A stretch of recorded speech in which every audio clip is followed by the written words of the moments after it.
All right, I've got two more exponent problems for you.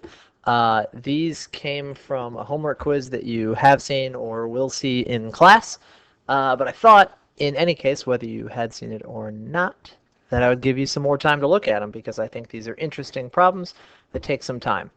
All right, one thing that I want to point out from the offset is that anytime you've got a variable by itself,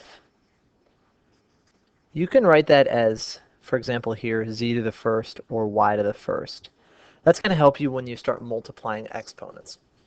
So this problem on the left has x's, y's, and z's, and I know that it's not done. I know that I can't just leave it like this because I have x's, y's, and z's on both the top and the bottom. You're not allowed to have a finished product that has a variable in the numerator and the denominator. And I also have some negative exponents. So the first thing I'm going to do is I'm going to look at the numerator because it has parentheses around a group of variables that are being multiplied together, a group of bases, and they're all being raised to the third power. So I remember the property for that is that when I raise a power to a power, I'm going to multiply them together. So the numerator is going to become x to the sixth, y to the ninth, z cubed. And I'm just going to rewrite the denominator because I haven't done anything with it yet.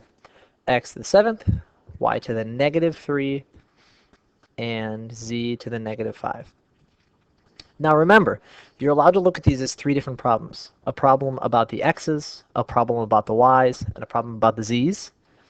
So I can ask myself, I've got x's on top and x's on bottom. Where are there more? There are more x's being multiplied together in the denominator. And how many more? Well, there's one more. 6 on the top will cancel out 6 of them on the bottom, and I'll be left with x to the first in the denominator. When I look at the y's, I have 9 as my exponent on top and negative 3 as the exponent on the bottom. So which one has a larger exponent? The numerator. And how much larger is it? It is 12 larger. From negative 3 to 0 is 3. From 0 to 9 is 9. Add those together, you get 12. So an exponent of 12 for y, and similarly, an exponent of 8 for z. Again, 3 is larger than negative 5. And in this case, when I say larger, I don't mean like how big is the number. I mean how positive is the number. So 3 is more positive than negative 5. I know that this is an okay final answer because each variable only appears once, and there are no negative exponents. All right, moving on to the next problem. I see here that I have x squared times y to the first. I'm going to square that, and then I'm going to cube that, and then I'm going to raise it to the fourth power. So the way that this works is that I end up just multiplying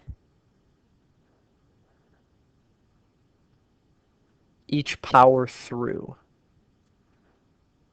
So it's like I have a problem with x squared, squared, cubed, raised to the fourth power. And to do that problem, I would just multiply successively 2 times 2, times 3, times 4. So if you want to see it stepwise, it would be like x to the fourth, y squared. That takes care of the squaring, so I've got cubed left and fourth left. Then I've got x to the fourth, y squared to the third power, so that's x to the 12th, y to the 6th. All that's still raised to the fourth power.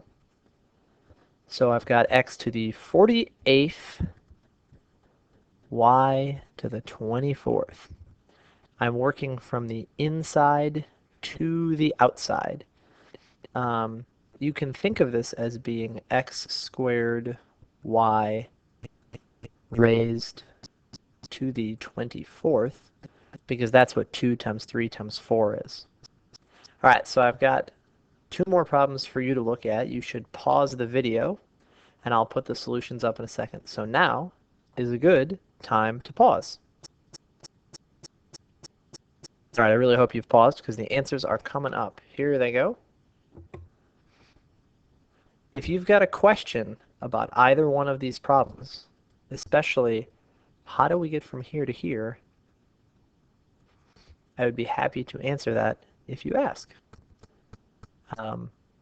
Okay, I feel bad leaving you a cliffhanger like that, so short and sweet. A negative exponent is going to take the fraction and produce its reciprocal. And then once we have the reciprocal, we can then multiply through by positive 20. Since the entirety of the fraction is being raised to negative 20, we get the reciprocal. All right, hope you enjoyed it. Talk to you later.